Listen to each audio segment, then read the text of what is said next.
palestra anterior, quando foi citado, né, eu acho que é uma variante disso que está no convênio. Se o Planos Petro falir, para quem repactuou, a Petrobras não tem mais responsabilidade nenhuma. Então, existe essa variante muitíssimo importante nesse convênio aí de adesão. Para quem foi ludibriado pela própria Petrobras e erroneamente repactuou. Então, esse ponto aí. Existem condições especiais, individuais, nesse caso, de algumas pessoas, aliás, de uma grande maioria de pessoas, todos 75%, que aderiu ao termo de repactuação e abriu mão de uma série de direitos.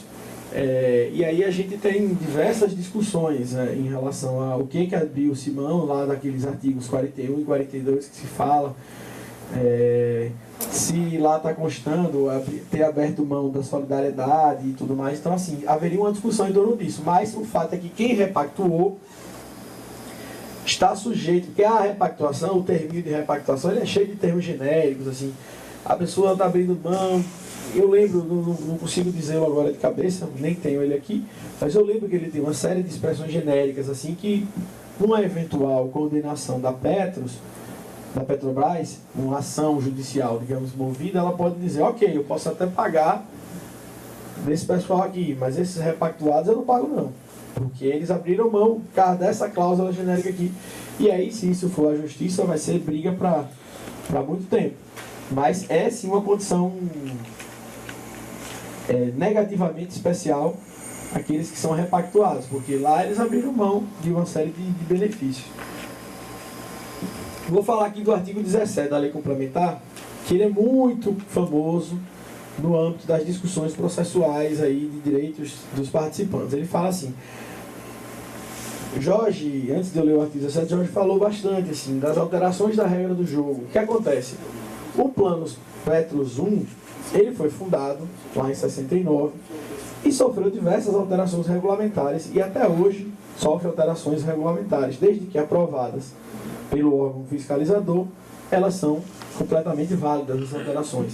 O que é diferente do Plano Petros 2. Então, não é porque às vezes acontece, eu acredito que não é o caso aqui, mas às vezes acontece confusão, dizendo, não, alterou o regulamento 1, eu sou o 2. Não, são questões completamente diferentes. Mas o que é que fala o artigo 17? Ele fala assim, as alterações processadas nos regulamentos dos planos aplicam-se a todos os participantes das entidades fechadas, a partir de sua aprovação pelo órgão regulador e fiscalizador, observado o direito acumulado de cada participante. Parágrafo único.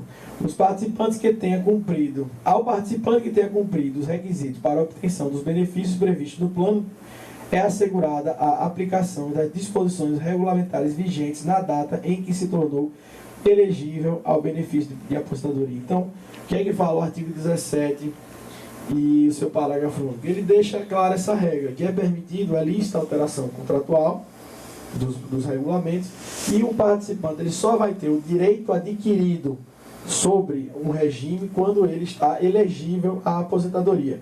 Como o último critério criado é a desvinculação da empresa, então a pessoa se tornou elegível no dia que pediu para sair, certo? Então, quais são as regras que são válidas? Vale o regulamento vigente quando da minha saída da Petrobras. Então, no dia que eu sair, aquelas regras são válidas. Então, aquela questão que Jorge colocou do artigo 48, né, Jorge? 48. Do regulamento lá de trás, ele pode inciso 9, ele pode ser argumentado para quem se aposentou na vigência daquele regulamento ou de um texto similar que ainda aplicava aquela questão. Se houve alguma alteração daquilo nesse sentido posterior, aquilo já tem uma aplicabilidade mais difícil.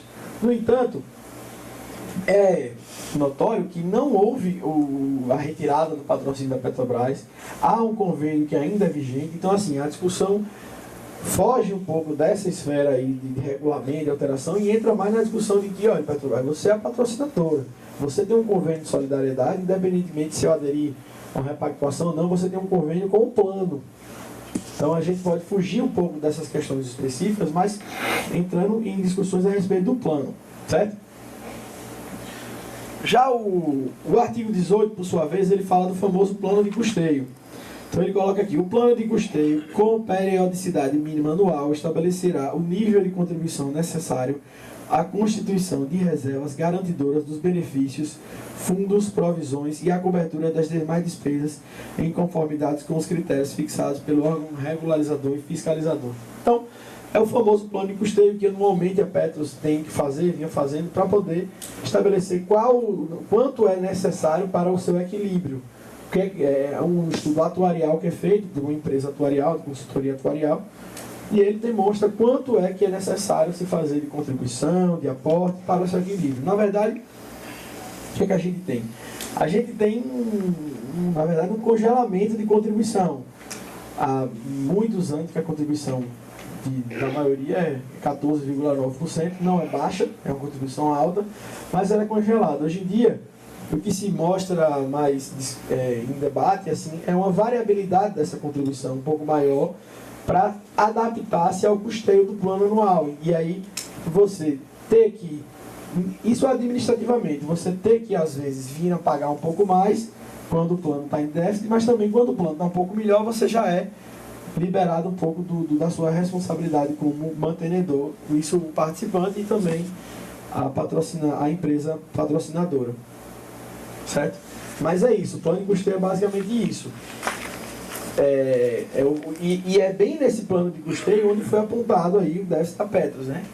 Quando eles fazem o estudo do plano de custeio, eles apontaram que a Petros está com um déficit atuarial de 23 bilhões de reais. Não é que ela sumiu o dinheiro, né? É que ela está faltando 23 bilhões de reais do plano Petros 1 para poder ela honrar os compromissos dela, que são assumidos com toda a massa até o fim das suas vidas e a possibilidade de fim de vida de seus pensionistas e tudo mais. Então é isso.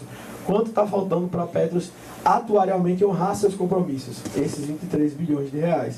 Então não é um prejuízo financeiro, é um déficit atuarial, é uma coisa um pouco diferente. Bom, aí a gente vai já para um artigo que foi colocado pelo nosso querido Jorge, que fala do resultado deficitário. Eu não vou nem tocar aqui no resultado superavitário, seria um sonho, né, Jorge? A gente está falando aqui de resultado superavitário, mas na verdade o artigo 20 fala do superavitário, o 21 ele já fala do deficitário. O resultado deficitário nos planos ou nas entidades fechadas será equacionado por patrocinadores, participantes e assistidos na proporção existente entre as suas contribuições, sem prejuízo de ação regressiva contra dirigentes ou terceiros que deram causa ao dano ou prejuízo à entidade de previdência complementar. Esse é um artigo chave, fundamental nessa discussão toda em torno do déficit da Petros. Certo? Esse artigo é qual, por favor? 21. Da Lei Complementar 109 de 2001. O que é que ele diz?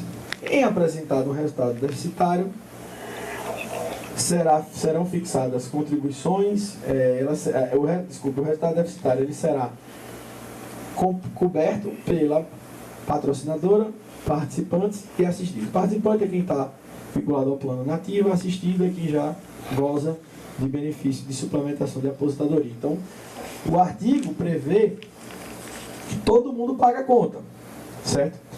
Mas ele coloca aqui, sem prejuízo de ação regressiva contra dirigentes ou terceiros que deram causa ao dano ou prejuízo. Bom, dirigentes, naturalmente os dirigentes aí das entidades de previdência, o dirigente da Petros. Aí é aquela questão, não é interessante a punição desses dirigentes? Sim, se eles fizeram coisa errada, devem responder pelo aquilo que fizeram. Agora, é sabido que dificilmente os dirigentes vão conseguir pagar a conta. Se a gente está falando aqui de 23 bilhões de reais, salvo melhor juízo com relação a qual a condição financeira desse pessoal, eu acredito que não são eles que vão conseguir pagar o rombo, né? Eles podem pagar multas, sofrer condenações criminais, porque há previsão na lei sobre isso, mas não cobriria o rombo, né? Não é... E ele fala em terceiro. Quando ele fala terceiro, você vê que ele exclui. Se ele fala que o prejuízo vai ser arcado por patrocinadora, participante e assistido, ele exclui quando ele diz quem é que vai pagar sem prejuízo de ação regressiva, quem é que pode pagar por fora, ele fala dirigente e terceiro. Então, terceiro não é nem participante, nem patrocinadora, nem assistido. Ou seja, a lei complementar, ela foi redigida lá em 2001 de uma forma que administrativamente veda a possibilidade de você conseguir fazer a cobrança direta da patrocinadora pelo rombo. De você dizer para a Petrobras: olha, Petrobras, foi você que fez essa confusão aqui, você que elegeu essa diretoria, o órgão fiscalizador, vamos dizer, no mundo ideal que ele tivesse essa possibilidade. Ele nem pode chegar e dizer: Petrobras, você que fez o rombo aqui, cubra o buraco. Não pode, porque a lei não permite. E um órgão do governo, ele tem que agir, o poder público, ele tem que agir de acordo com a lei.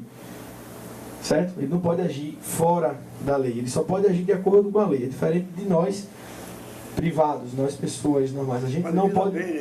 Mas devida bem. A Petrobras não é algo do governo.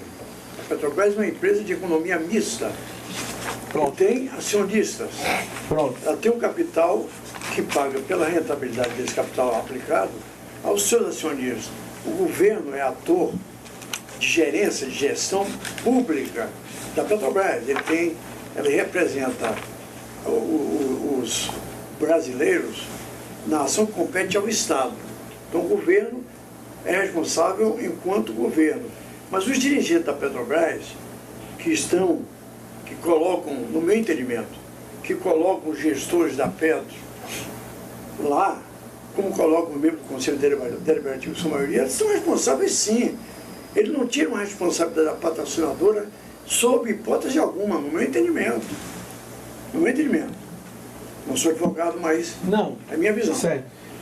Quando eu estava lá no iniciozinho, eu até fiz essa ressalva. Quando eu digo governo, eu falo no sentido amplo da palavra.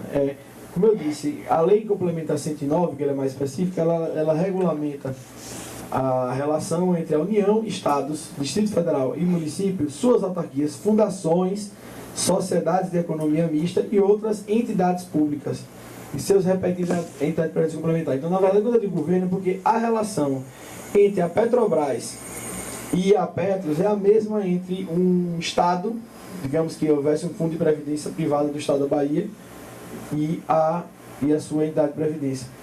Como a Petrobras, ela apesar de ser sociedade de economia mista e ter capital privado e tudo mais, é uma empresa, mas ela está enquadrada na lei complementar 108, por exemplo. Ela está enquadrada como uma entidade vinculada ao governo.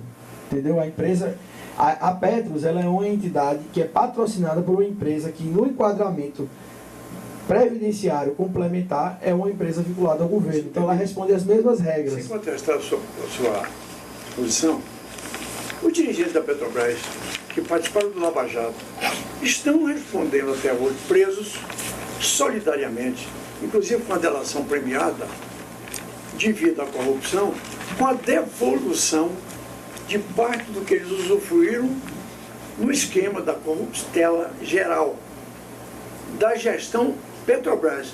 A empresa arca, mas o gestor